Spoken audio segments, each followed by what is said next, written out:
episode 6 of Undiscovered Gems. Today we're talking about the most undiscovered gem of all, the most hidden album ever, which isn't true, but it is the most hidden album ever. Walrus, Hikari no Kakaera. I don't know the actual pronunciation of this album, unfortunately, but it doesn't matter. It doesn't matter.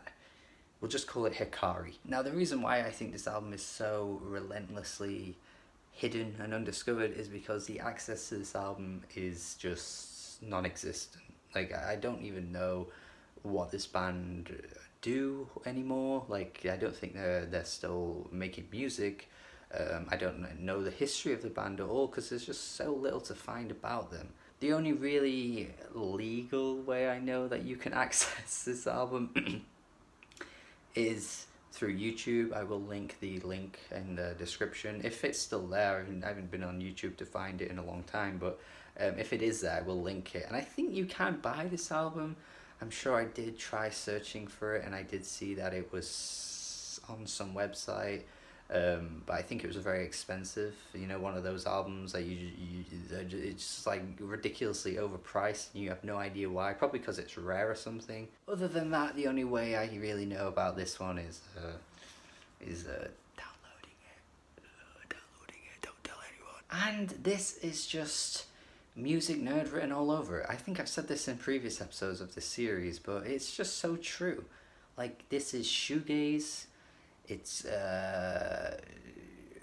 dreamy, it's noisy. It's just got all the like descriptors that I think have described so many albums that people consider some of the greatest of all time. You know, you've got bands like Ride, you've got bands like My Bloody Valentine. Who else have we got here? Maybe Slow Dive. Plenty of others too that I could name. And, you know, if you like all those bands, why wouldn't you like this? The only thing I would say this album doesn't have going for it, or that those bands do have, is a good recording quality. I must say that you may be put off by this album because it does sound incredibly muddy and lo-fi. But honestly, I think it just adds to it. I think it adds to the personality of this album, which sometimes it can take away completely.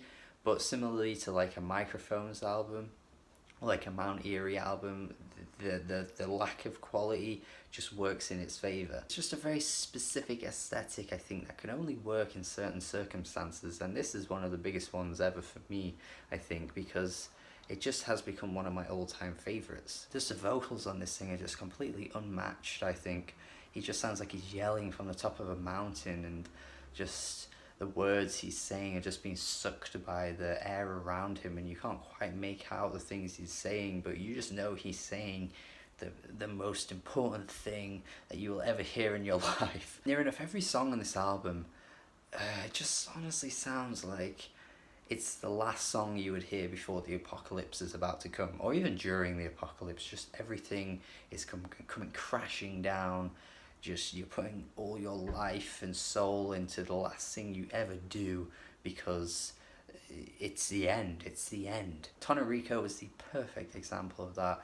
It's just so blissful as well. Like, even though it can be really like heavy on the ears at points because some of the instruments just come blaring out, it just is such a peaceful sound as well. I can't quite describe it. It's just a sound that I rarely ever come across in music, which is why I think this album is so special, because it just has so much life in it.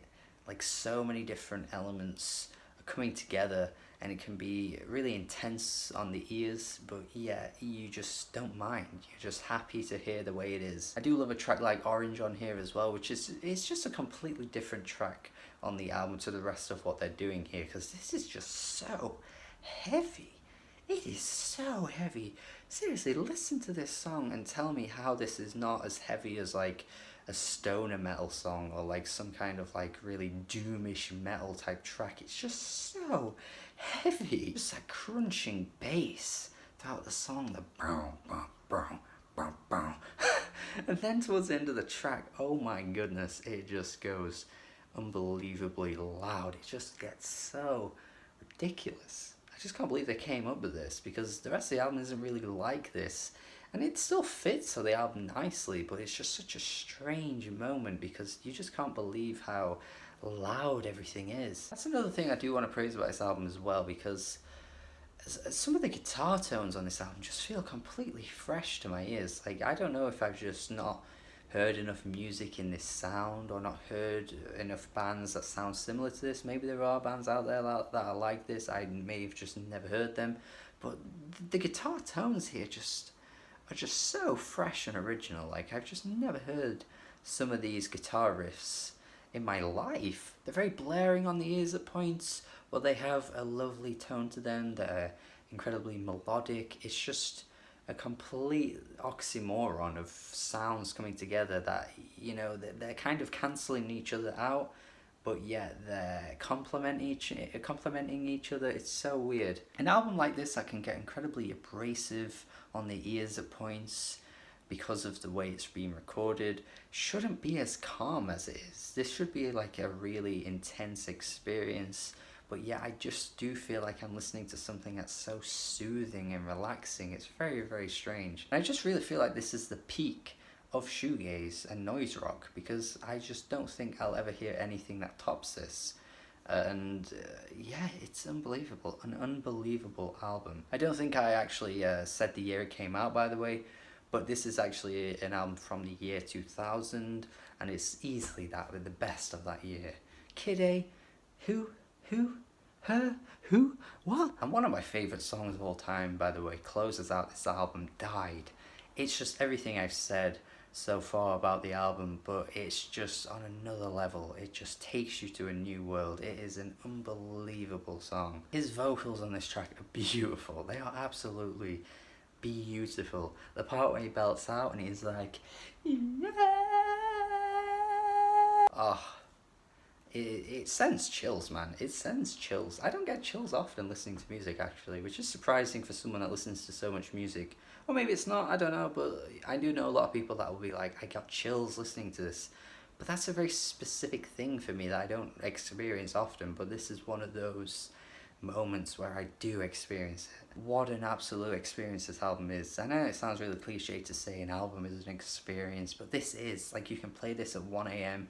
and it's just the most perfect thing you could ever do. It's just the most perfect time to play an album like this. And similarly to the Masakatsu Tagaki album that I talked about on this series as well, yeah, this is an undiscovered gem that needs way more attention, but not only that, but it is genuinely one of my all-time favourite albums. Like, this is amongst my 10 out of 10 perfect masterpiece albums, because I just consider it to be that good. So yeah, if you can find this, like I say, I will link any links I find to listen to this in the description, because I need people to hear it. And once you hear it, rate it on Rating Music, man. We need this to like soar up the charts or whatever and become like a massive sleeper hit, because again, like I say, the people that love this genre should love this album. I couldn't imagine why you wouldn't. It needs to crawl its way into the musical nerd consciousness, because it just deserves it equally as much as any album in this genre that you could call a classic. I would say this trumps pretty much all of those, and I'll leave it there. I'll stop gushing over this album. Thank you for watching this review,